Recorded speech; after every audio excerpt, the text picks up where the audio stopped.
here at Pedia, this is Kirsten Peters, this is Nico Velasquez, and my name is Sean Newton, and I'll be talking about NAT EVAC today. I'll be talking about NAT EVAC today. And NAT EVAC is trying to solve the problem of bladder outlet obstruction, where bladder outlet obstruction is when the bladder cannot alleviate itself and it swells up, taking up pertinent space in the fetus's body, not letting other organs to properly develop, including the lungs and the kidneys. Okay, so the current solution available is a shunt that allows continuous drainage.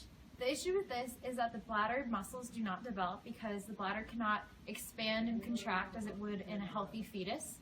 So currently, after the babies are born, they have to go through several surgeries after to train these bladder muscles to work properly.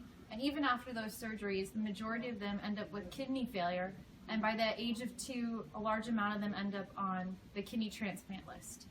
So out of the fetuses treated, about 25% will survive to the age of 2, and for the fetuses that didn't receive any shunting intervention, they do not make it past delivery because their lungs are not developed.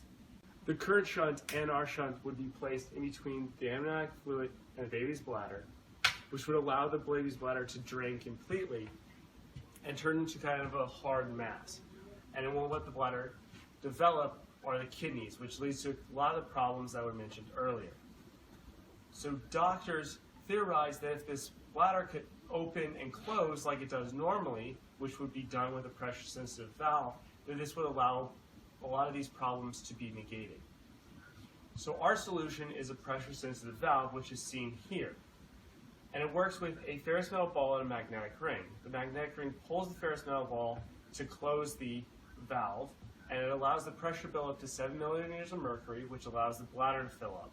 Once it reaches that point, the ferrous metal ball will be pushed into the ball catch, and it will remain there as the bladder drains. Once the bladder is drained, the magnetic force will pull the ferrous metal ball back into the closed position and allow it to fill. This will be played over and over in a cycle throughout the remainder of the pregnancy. So we currently have a small market segment. So right now, the fetal and neonate care sector is approximated to reach $7.8 billion in the year 2020. With this in mind, we created our valve insert to be compatible with the 2 most popular shunts worldwide.